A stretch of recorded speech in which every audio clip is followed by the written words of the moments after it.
Welcome to Under the Shell, presented by Testudo Times. I'm Brendan Weissel. Sam Jane. Michael House. This week, we are joined by Jordan Geronimo, a transfer from Indiana, fellow Big Ten school, headed to Kevin Willard's squad. We sat down with him to hear a little bit about the Italy trip the men's basketball team took over the summer and hear about how he's getting ready for the upcoming season. Take it away, Jordan. Well, we are pleased to welcome on to the show redshirt junior from the men's basketball team, Jordan Geronimo. Jordan, thanks for taking the time. Thank you. Thank you for having me. We know that your mother played a lot of basketball growing up, obviously played at UNC. Is that how you got into basketball? Were you always into it, and how'd you start playing?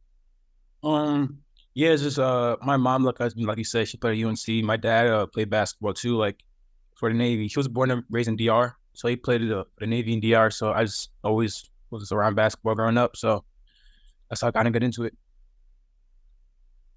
Your dad plays at the Navy at the DR Dominican Republic? Yes, Dominican Republic. Yeah. Mm-hmm. Did he ever talk about like the basketball culture down there? Because I know that it's gotten bigger over recent years, but in the past I've heard that, obviously baseball is bigger there and even soccer. What was the culture like, and have you visited there ever? Or? Yeah, I have a lot of family in DR, so I try to go as often as I can. But before, college basketball and stuff, I used to go like at least once a year just to see family and stuff. Excuse me, but the basketball culture has definitely grown, at Dominican Republic. I've been following like the FIBA basketball, what was going on, obviously just ended, but Karl Anthony Towns played for the Dominican Republic. Lester Quinones, he played for Memphis. He's playing for DR and a lot of really good players. Angel Delgado, I like watching them play, just, because I'm half Dominican, so it's been a really cool seeing DR taking strides. It was cool. Jonas is a bucket. Would that be, you think, a goal for you one day to make that team? Yeah. I think it'll be going for me to play for DR one day. Yeah.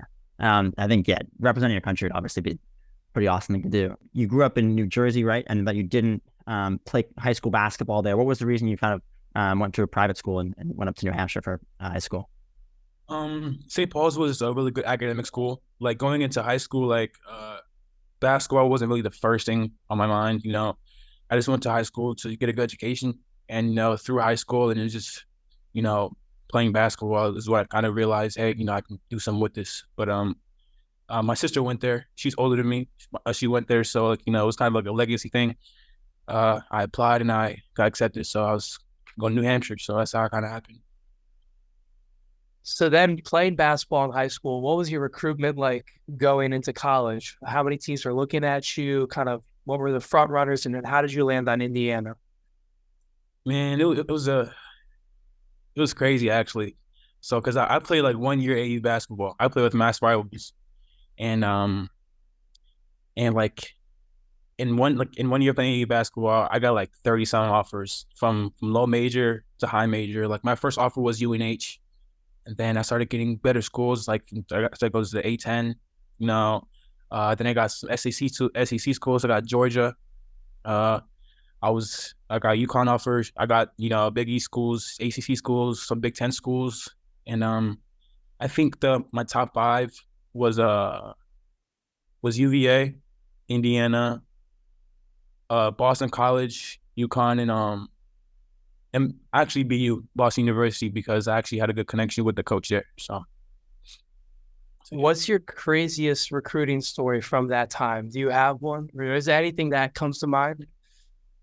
I remember when I got offered by UConn, and I was sitting down at this buffet after, because it was on a Sunday, and me and my family would go to this buffet after church every Sunday. And I was sitting with my brother. My brother loves UConn. Like, he's like the biggest fan. And I got that text. I got a text saying, "No, hey, like I'm coach so from UConn, and it's something they're gonna offer me." And I showed my brother that text, and he was like freaking out. Like, so I remember that memory in my head. So that was pretty cool. What would you say? You get to school, and I was watching some of your high school stuff, and you kind of like, I don't know if you've ever seen, but you ever seen like Kevon Looney's high school tape? Where like he just getting buckets and stuff and looks like a guard. Bro, you had me reminding me of like the Kevon Looney high school tape, and then you get to Indiana, and you kind of play the more like 4-5 role, I mean, that adjustment had to be a little hard, right? Well, take me through that when you kind of realize, like, I'm not going to have the ball in my hands as much. It's got to be a tough adjustment for somebody. Yeah. Like I never really had like, an ego playing basketball, you know what I mean? So I was just, whatever you need me to do, I do it, you know what I mean? So I didn't really like, I wasn't really like, salty. I was not getting the ball as much or as often as I wanted to, but as long as I was making an impact, I was happy. You know what I'm saying? My coaches was telling me I was an athlete, I just play my role. And I was an athlete, you know what I mean? And I did play my role, but yeah, it was a different change of pace. And I kind of found myself as I was in Indiana, like throughout the years wanting to like get back to what I was doing, so And you talked a lot about it last offseason. I saw like the idea of really improving your floor game. It didn't really materialize in the season.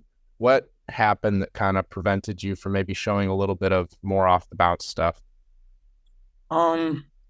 Just I would say the opportunity didn't really present itself. I was playing behind some vets, so like my minutes wasn't really where I wanted it to be, and I was kind of on a short leash over there. You know what I mean? And if I wanted to do something, it was more of like I had to work. If I made a mistake, hey, I'm on the bench. You know what I mean? Respectfully, hey, that's how it was. You know what I mean? Especially high level college basketball. Mistakes can be, you can't make mistakes. So, that's really kind of like how like it was tough to like kind of change my position, change my role, even because they already had an idea of what I was supposed to do. So if I was to try to like do something that was not what I was supposed to do, it's like, what are you doing? And especially if I like didn't convert, you know what I mean? So that's what it was. Yeah, and then with that in mind, obviously, you enter the transfer portal. I know I read you weren't even originally really looking at Maryland that closely. So what were you looking for in a program when you decided to leave Indiana? It's a program that can trust me, man, that just can give me like, give me confidence. You know what I mean? Program that can like, I can mess up and not look at the bench, to make sure I'm not getting the sub. You know what I mean? So I was just looking for a program that can, help me, develop me, and say, hey, we got you, we gonna do this. You know what I'm saying? So that's what we were looking for. And Maryland was that team. I sat down with Coach Willard, Coach Cox, and they did a great job in, talking to me and giving me the whole deal.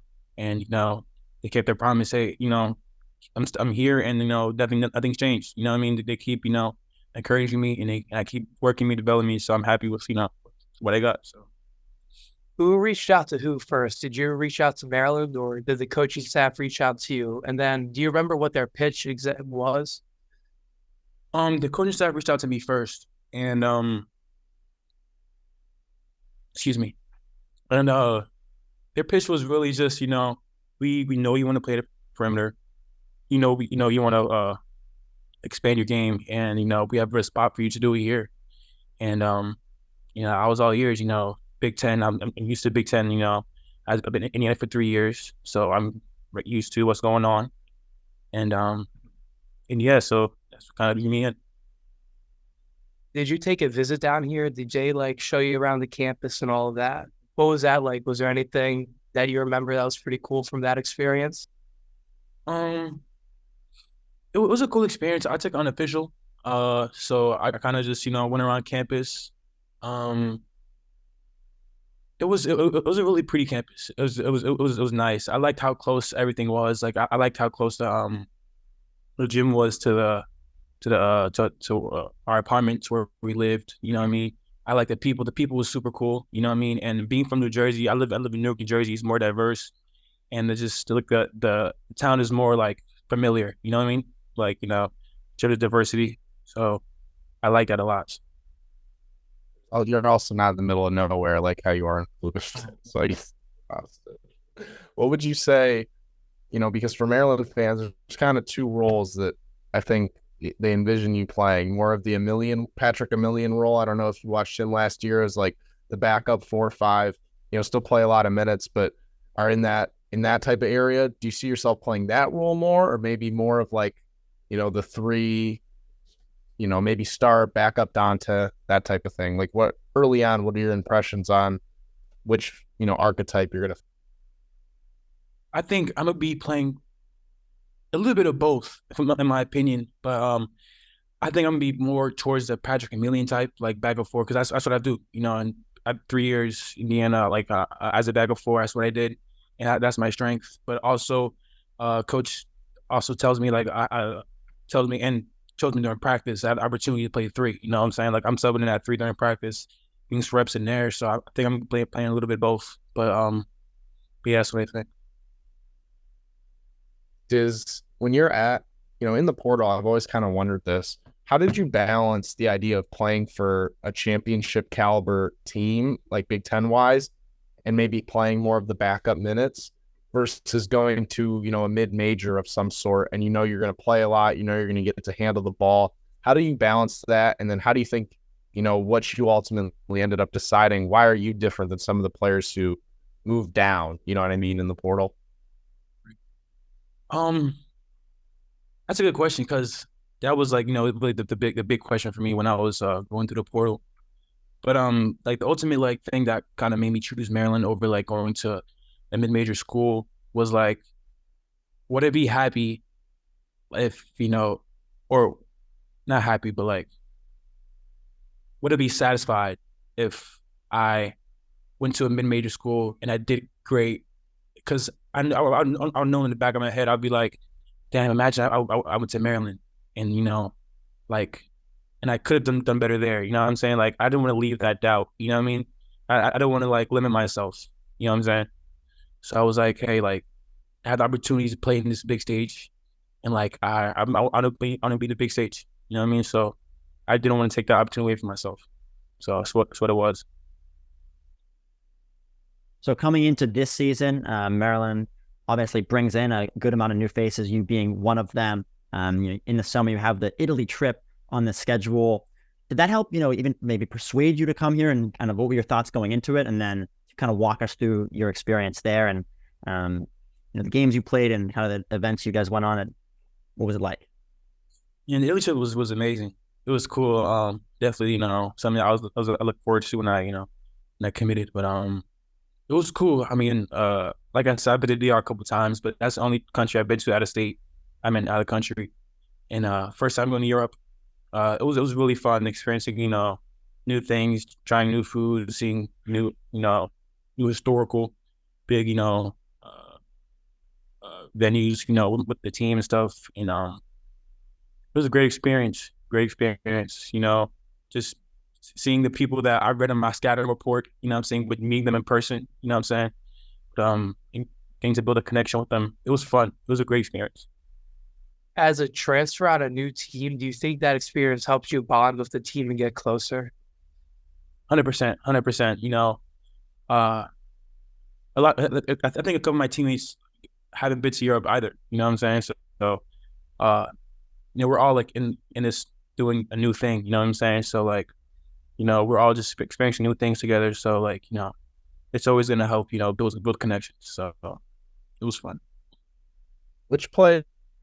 Tell us which player embraced the Italy vibe the most, and then which player was the most like, I'm a fish out of, like, what the hell's going on here type of thing?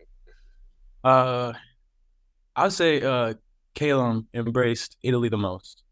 He was like, really like, when we had free time, he was always trying to go out and do something in Italy. You know what I mean? And some players who didn't really mess with it is, I would say, either Dante or Deshaun. It was, like, nah, like, because respect, like the food over there was like, yeah, you had to be open. Mid? Low key. You had to be open to it. You know what I'm saying? It's a different culture out there. You know what I'm saying? Like, not everything's deep fried and seasoned. You know what I'm saying? So, they was like kind of like not rocking with it, but it was still fun. It was still a great time. So, what's the funniest story you got from over there that you can share? Funniest story?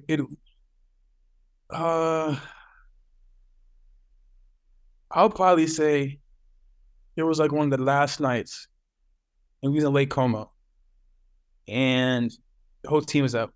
It was Deshaun's birthday. It was like the night of Deshaun's birthday. He just turned, I don't know if he's young, I think like 18, 19. I'm not sure. I should know. But we was out, and it was like a kind of like a outdoor party, something like that. Like, and we all just went in there. We just turned up. It was fun. I have a couple of Snapchats on my phone, but you know what I'm saying? It was fun. It was fun. Who turns up the most? Who's the best dancer on the team that you've seen? Who's going crazy? Man. Looking at Nope. Looking at Come on, man. dancer on the team, best tournament on the team. But also, I say Matty Treyarch. He get busy. He get busy too. So 2 transfers going wild with y'all. Okay.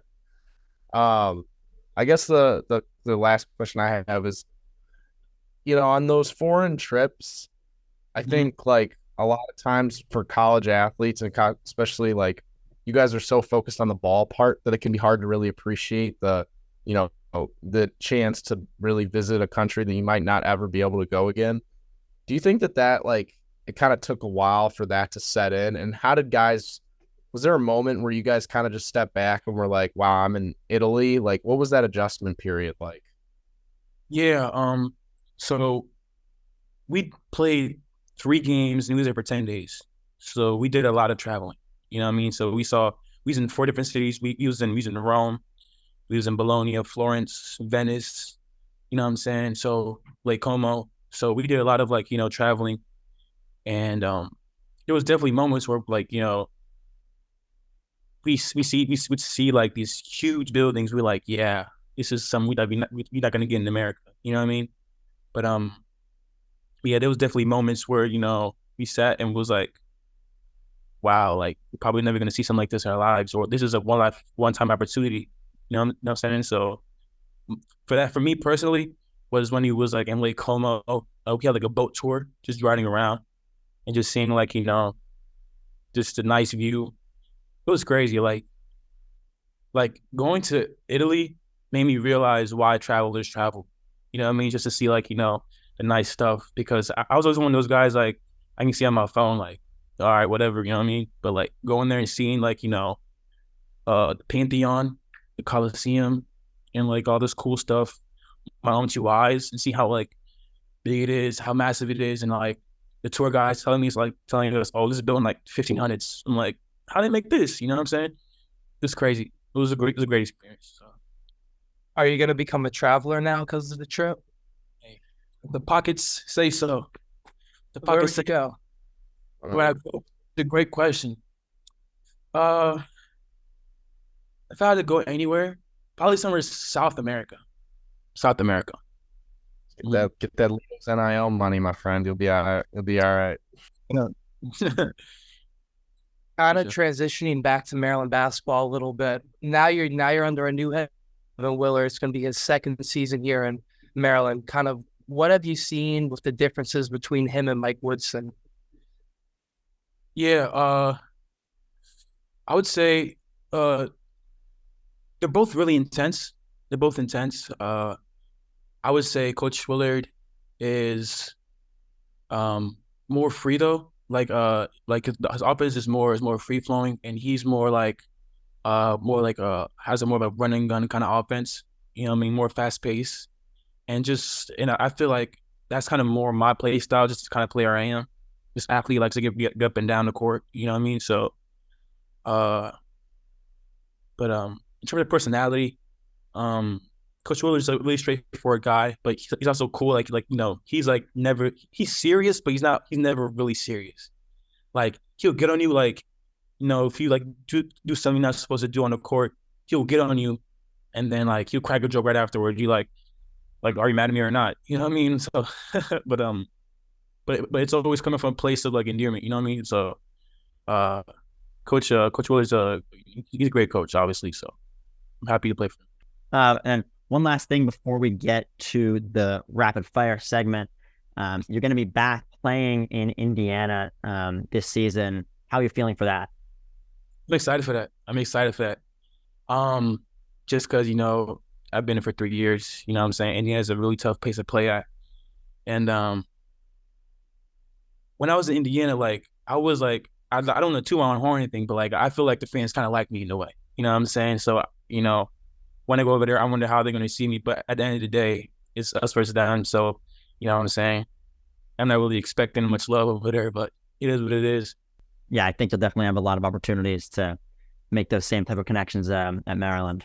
To close off every show, we do a segment where we just ask some rapid fire questions. So whenever you're ready, we'll get into it.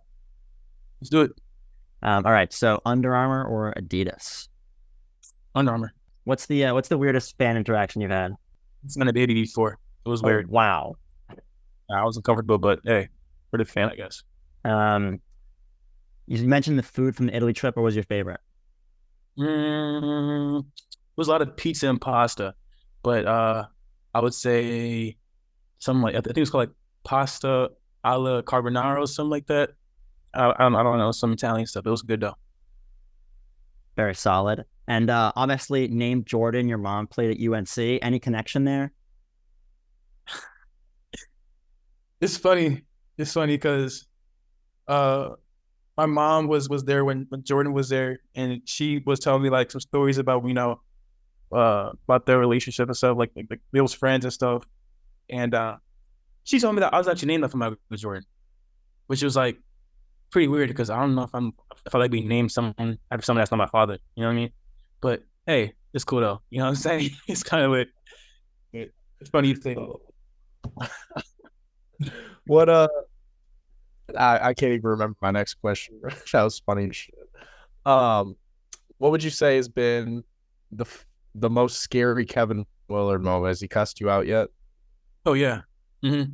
Yeah, he's like when he cusses, like you hear it. You know what I'm saying? Like there's a lot of emphasis in the cuss words, but like when he come at you, he come at you. But I've definitely had a couple moments where I like had to back up a little bit, making sure he doesn't do too much. You know what I'm saying? Yeah. How weird is Indiana in the way of Bloomington? Like how secluded is it? Yeah, it's like its own little bubble. Like when I came here, like obviously we're next to DC and Baltimore. There's a ton of schools in the area. So like I'm like, oh yeah, I forgot there's people around here. You know what I mean? But it is weird. Like it's a different change. Because like in Indiana, like I said, it's a bubble. Like everybody like knows like who we are, what's going on. You know what I'm saying? Like everybody knows each other. But here it's like a lot more diverse, a lot more people. I kind of like them like that. So who's the messiest guy on the team? Messiest locker? Messi's locker? Yeah. I wouldn't say Messi, but I'll say Jew because he just has a bunch of stuff in there. Hella shoes, all of that stuff over there. Yeah. Funniest dude. Funniest? Yeah. I think John funny. John Lamont, he's funny. Freshman. Yeah. I think he's real funny. And lastly, over under 8.5 lobs completed between you and Jameer this season. Over. I'm gonna hold you to that. All right. Well, Jordan, we appreciate you hopping on.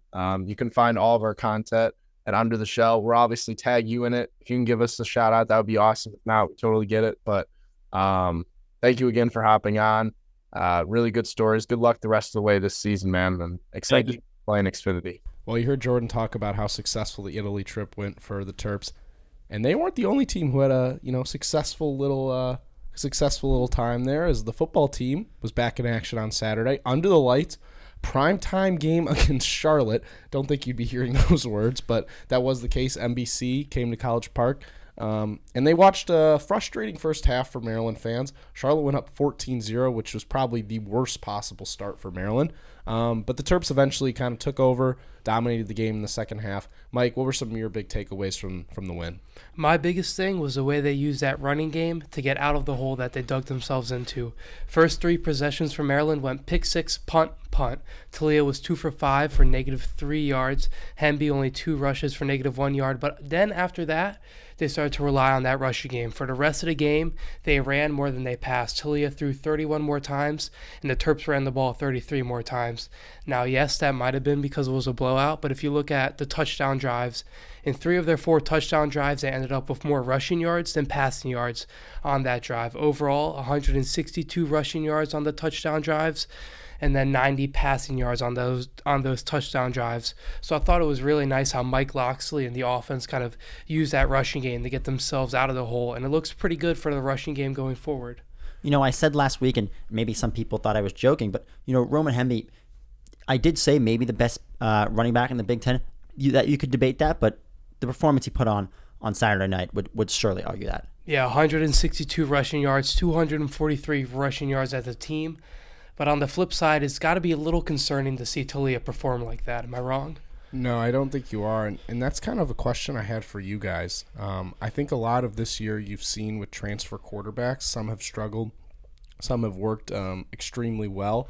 And the question I had was how much, and this is a big question, so, it's very large picture, but how much of Mike Locksley's offensive success do you think is tied to Talia, and how much of it do you think is tied to his system? Do you think, because Talia's gone after this year, we all know that it's going to be life without, Tagovailoa in College Park.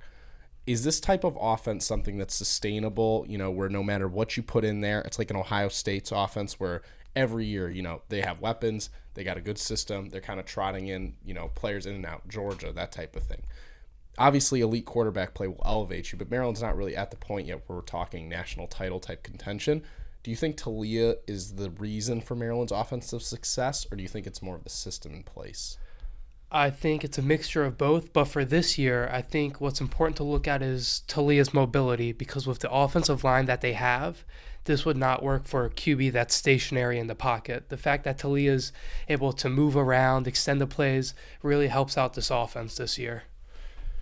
We saw Billy Edwards win a game last year, and it was not pretty. I was thinking with that when Billy Edwards came in and did some of those QB sneaks, which we can get to later, which I thought was a pretty interesting move. I'm not sure your guys' thoughts on it. But I was thinking if Maryland did not have Talia out there, I think that Charlotte game is close. It's probably close, but again, they relied heavily on that running game to get them out of the hole. I wouldn't say that Talia was the reason they won that. Hemby had we're going to look back at it and be one of his best performances this year. I think, though, the thing to remember is how bad some transfer quarterbacks have been when they've come, to different schools. You look at, a Tate Martell or something like that, leaving to then, kind of transfer in, and they've really struggled. I think you can say with 100% guarantee that Talia has really raised the floor of Maryland's program, because if it's not for him, Maryland is not a consistent 6 to, maybe 9-win team they have been the past 2 seasons. And that's what the question I have is, and I saw, Varun, this is coming from Varun Shankar's, I was asking this question, I really thought about it. Does Locksley's system, from what he's learned from Alabama from here, is that enough to get you past, without a quarterback who probably will, latch on somewhere in the NFL in a practice squad or something like that? I guess when we've seen Locksley's offenses in the past, 9 years at Alabama and then coming over to Maryland with Talia, he's always had a very strong quarterback. Yeah. Any quarterback that Alabama's putting out in the field is. But that's also just recruit. Those guys are 5-star talents. I'm talking once Talia leaves, now you have Billy Edwards, who's a 3-star, or are you dipping back into the portal to try to find a replica of Talia? I think Maryland will probably look pretty seriously in the portal next year. Regardless of if Billy Edwards is the quarterback or not, I think they have to. So is that just then become a consistent thing under Locksley, where you're kind of becoming free agent shopping for quarterbacks? Because I'm not saying that that's a good or bad thing. A lot of teams have done it. You look at LSU has dipped in the portal for multiple years. There are other teams among that same line. But at the end of the day, when you look at the top of the top Big Ten talents, which is what Maryland wants to compete with, J.J. McCarthy, homegrown player. Kyle McCord, Ohio State starter, homegrown. Drew Aller, homegrown. Those are the top 3 teams Maryland wants to, mess around with.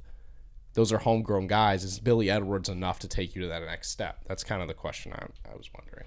I'll point us to Josh Jackson, who was starting QB Locksley's first year here at Maryland. Jackson threw for 1,274 yards that year and had a 47% completion percentage, and he was a transfer, if I remember correctly. Did you guys know a crazy thing? Josh Jackson went to my high school. Wow. It does say he's from Ann Arbor, Michigan. Yeah, he did. Hometown hero, Josh Jackson. But I do think that kind of points, Mike, to maybe the point of Talia as kind of the special player, who really maybe the system is tied to him more so than it's tied to Loxley. But it's just a long-term question that I was thinking about. Like Brendan said, when Talia was kind of dragging them up and out of that slump, it's just like he's such a talented kid. Could argue he got them into it. That too, so just the thing I was wondering. I think you are really only going to see next year. And I would agree with Brendan that overall I would expect Maryland to pursue. I mean, also based on who they've brought in, if you look at the next class of recruits coming in, they have one quarterback who's a 3-star. Yeah. So and I don't. Is Billy Edwards really? He's looked fine, but has he done enough to stop you from going into the portal if some player makes their interest known? I don't think so. Billy Edwards just strikes me as the backup QB who can be a game manager if he has to be. Exactly. Like, it's not going to be a guy to start all 12 games for you. Can survive a game against a terrible Indiana team last year, but that was about it, But Maryland will continue to face kind of mediocre opponents. Virginia this week. Obviously, the main thing with Virginia is just the recovery from last year's tragedy. Obviously, the football team was struck with an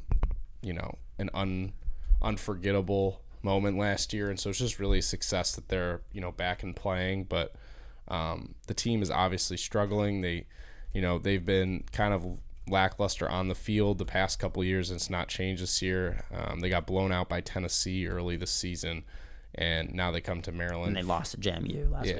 Now they come to Maryland for a night game on Friday that probably isn't gonna go much better, but obviously the main thing is just like thoughts and prayers with the program, just continuing from last year. But on the football side, I wouldn't expect anything less than a Maryland win. They might be one of the worst Power 5 teams. I think they probably are. Yeah. The thing, to get into that for a second, I think I at least thought that Virginia was going to be pretty good this year because everybody in their team got another year of eligibility. Yeah. But I guess that doesn't matter. The talent just wasn't there. I mean, their team was already on the downhaul. Like, if you look at their records from the previous seasons, they were, I think, one of the worst teams the year in 2021. And now you get into this season where, the team is still clearly, or at least I would still be affected by what happened. And now they're, forced to play a tough opening slate too, Tennessee and Maryland in the non-con. That's a tough ask. So I would expect a Maryland big win here. I would agree. Yeah, absolutely. I'd be shocked if. I mean, I think Maryland could do the same thing they did this past weekend, where they go down early and then come back. But I would say overall, I would expect Maryland to win. Yeah, but that's not the only Maryland-Virginia game that's happened. The soccer team took on the Cavaliers. Brendan, what did you see from the Terps? Yeah, that game was all the way back 1 week ago on September 4th. Maryland lost down in Virginia 1-2, 2-1. Virginia rivalry, always a big game every year. Virginia's good in soccer. Last year, Maryland took it to them, scoring 6 goals, and I think Virginia just had enough of that. Yeah, I mean, I just think early on it just kind of looked like sloppy from Maryland. They haven't really looked crisp. Sasha's team just. I don't know if it's early season struggles and whatnot, but if by Big Ten play, they got to get this thing going if they want a chance to compete for, a regular season conference championship. Because, I mean, just the way they've played, there's been a lot of penalties, just haven't really, opened up the scoring. It just hasn't looked like a normal Maryland team. Yeah, and then they get the perfect team if they want to get a hot start in the Big Ten. They're facing off against Michigan, who is currently 1-2-2. Last year, Michigan finished last in the Big Ten in men's soccer. That game will take place on Thursday, and I do expect Maryland to win that game. My prediction would probably be 3-1. I think they're going to come in with the same energy. Last time they had a home game, they were amped up. Supposed to play Georgetown last week. Game got canceled because of the Thunder and Lightning. So they're ready to go, and I would expect Maryland to come out with a lot of energy in that game. You don't get to play another one of your biggest rivals. Your next game's against Michigan. I think they're going to come out and win that game. Yeah.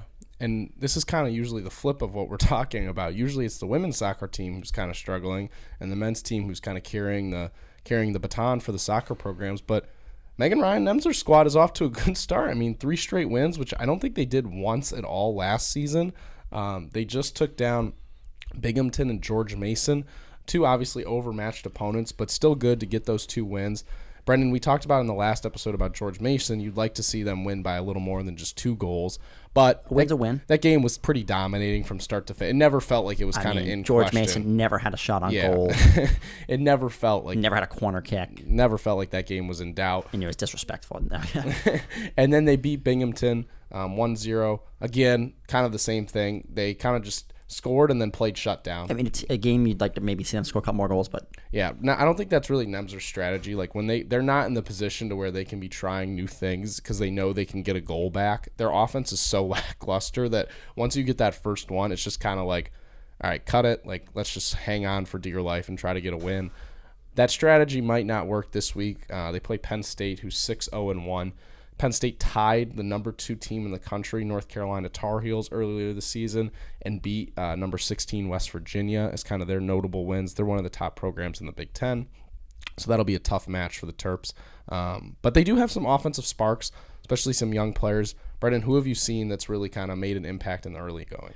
yeah, I was covering the George Mason game on Thursday, so I got a close look at a lot of offense because that's all Maryland did. Ava Morales had a beautiful goal from outside of the box. I think she's been definitely a bright spot for them. Yeah, I think you might need to start thinking about starting her and giving her heavy minutes because I get the idea of kind of she's like this utility card off the bench. That's what Nemzer said after the win against when I covered them against Towson. But she just provides like such better goal striking ability than any of their forwards. Like, and she's not afraid to shoot. Like, I'm not saying that other players are. It just feels like every time she's in the game, there's at least a shot on goal, and eventually a shot will find its way into the net. So I'd like to see her start to get more minutes up top and really start to maybe put on that offensive push because, yeah, the defensive-centric game plan will work against these, lower-tier teams. But once you start playing better teams, the pressure is just going to be ramped up more and more. Yeah, but I would say overall very successful non-conference. I mean, only one loss. Yeah, you finished 3-1-4, but it's way better than what they've done in the past. It's very strong, and it sets them up well to have a successful Big Ten. Yeah, not just the women's soccer team with the strong non-conference. We've talked about them before, but the field hockey team, Missy Mahark's squad. I mean, what's crazy? Did you guys know she's been here longer than any other coach at Maryland? I think it's something like 38 years she's been the coach at Maryland. I mean, that's crazy. And this team could be one of her best ones, Mike. They're 6-1 now as of this recording. What have you seen from the Terps? Right, so they had a 2-0 last week with wins over Miami, Ohio, and Yale. And right now, so the rankings come out tomorrow. So we're recording this Monday night, comes out Tuesday morning. But right now they're currently ranked 4th, and they have a big week ahead of them. So they're going against now ranked number 6 Virginia, another UMD team playing Virginia, and then number 15 Princeton. So these are 2 familiar teams for the Terps, one an old ACCC rival, and then another Princeton, the team that snapped their 7-0 start last season. So it's going to be interesting to see the Terps go up against some ranked competition. But last week, they saw some great defensive play from the Terps, only allowed 1 goal in each of their games, so that's great to see. And then again, I talked about it last week, but Hope Rose, team leading 9 goals right now, 6 more than the next best on the team. She's just come out on fire to start the season for them. I mean, Hope Rose is a freaking stud. There's nothing more to say. She was good last year. She's good again this year. I mean, the game that they played, it felt like every goal scored was like by her. She just had such an impact on the game. She's such a talented offensive player, and having her back, I think, is just such a spearhead for this Maryland team. And backing her up, they got some really strong freshmen play right now. So 2 freshmen, Macy Bradford and Josie Holloman, they're both in the top 5 of points on the team. That's assists plus goals. So they're getting some good backup, good young backup too for looking towards the future of this program. Yeah. Another good weekend for them, and this will be a huge test this week. Really just going to have to hunker down. I think going 1-1 would be a good finish to them. But if you want to go 2-0, you think? Mm-hmm. At this point of they're a top 4 team in the country. Their goal going into every weekend, no matter who it is, we're going to go undefeated. Do you think that's realistic? 2-0? I think it's realistic. They beat both teams last year except for Princeton, so they only beat 1 team.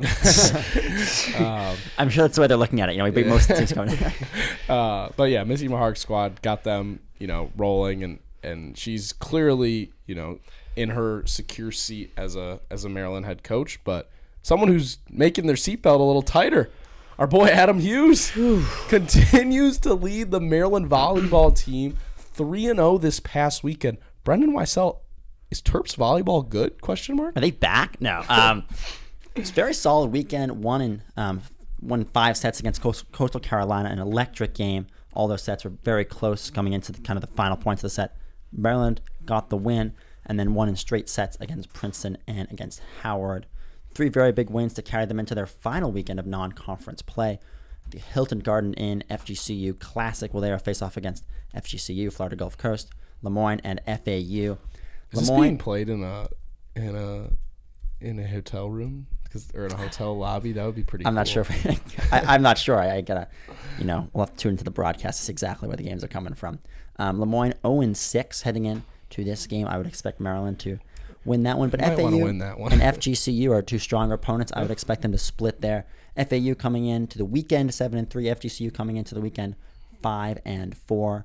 I think if Maryland can finish the non-conference play with 3 losses, going 8-3, it's a huge step. Huge step. Similar to what they did last year in terms of who they played and their record they had. It all comes down to how they can do a Big Ten play. Winning against teams that are kind of similar to where they are, very middle of the road finish, always in the upper tier-ish of way outside of the top 25 every season, and winning those games, they're good to get momentum going into Big Ten play. But it really matters what you can do against. Big Ten always has some of the top 25 teams in the country in volleyball. Being able to win a lot of those games would be important. So Adam Hughes, seat check right now. It's feeling pretty cold. I'd say a little colder than lukewarm. Okay. But if Maryland had 7 Sam Sires, they'd be a Big Ten perennial. I mean, she's had such a good start. She's an all Big Ten player. Oh, she's by far the best player on the team. Yeah. And it's just they need more of those. But that's another good weekend for Maryland. It was overall a pretty good week for Maryland sports, and pretty good week for a lot of wins. That's what you want to do. Pretty good week for myself in the betting category. Mike, take us away from last week's college football picks. So even though Sam says it was a pretty good week, I'm still ahead of the standings, 5-1 right now. Sam right behind me at 4-2, and Brendan, he gets the first tie of the year last week. Who was the tie? What was the game? Explain to the audience what happened. The tie was Baylor against Utah, I believe. Yeah. Right? They were at -7 and 7-point game. So that could come into play later on in this pick season, but right now you're sitting 2-3-1, a little bit more work to do. But to start off the segment this week, I'm going to take Tennessee, favored by 6.5 at Florida. The Gators got rolled by Utah in their opener, 24-11, and right now, according to the AP poll, Tennessee is better than Utah. So 6.5 is a pretty nice number there. I'm also going to take UMD -14.5 versus Virginia. Virginia, like I said earlier, they might be one of the worst in all of Power 5 football. Looking at their schedule, they'll probably go 1-11 with their only win against William and Mary. And lastly, I'm going to take FSU and Boston College over 48.5. These teams are combined 4-0 on the over this season, and somehow the line is only at 48.5. Good pick, Mike. So I like all of those. The over and the FSU BC one is a very good pick. Mm-hmm.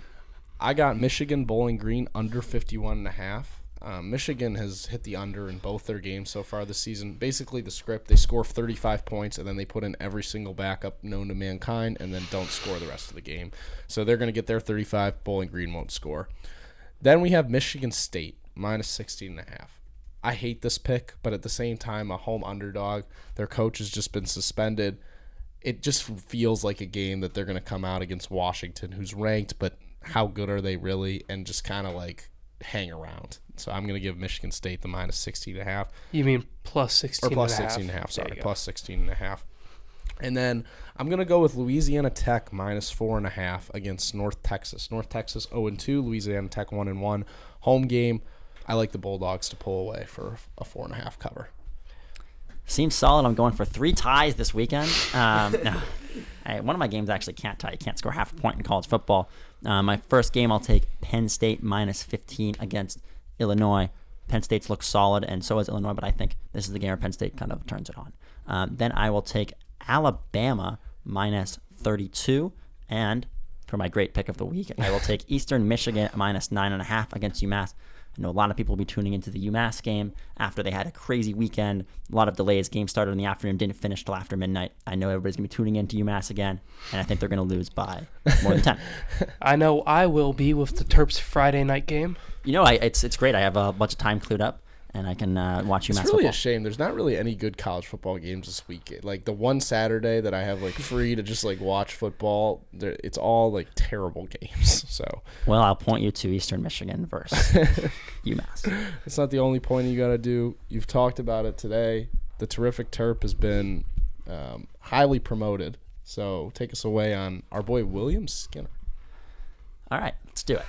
When you hear the term Aggies in college football, you probably think of Texas A&M, UC Davis, Delaware Valley, New Mexico State, or Utah State. But back in the day, the University of Maryland football team was called the Aggies.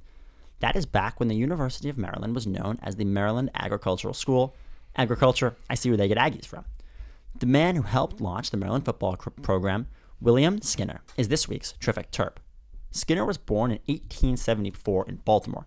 He's most famous for being an agricultural chemist and one of the first researchers to study pollution in the Chesapeake Bay. Skinner was inducted in the inaugural class of the University of Maryland Hall of Fame in 1995. For anybody who's been on the College Park campus and seen the Skinner building, well, it's named after William. So what did he do to earn this week's terrific Terp? In 1890 and 1891, Maryland had an unofficial football team associated with the university name, but wasn't official with the university. That was until 1892 when the team officially became associated with the University of Maryland. That team was formed by Skinner, who served not only as the head coach but also as the quarterback. In that inaugural 1892 season, the team went winless against two colleges, St. John's and Johns Hopkins. You know, people often ask the question, could a high school football team beat a college team? Well, in 1892, Maryland lost to Episcopal High School. In fact, in that game, Maryland only had one player who gained positive yardage. Maryland bounced back in 1893 with a 6-0 record, beating two high schools, a club team, and a college team, and they were crowned the District of Columbia champions.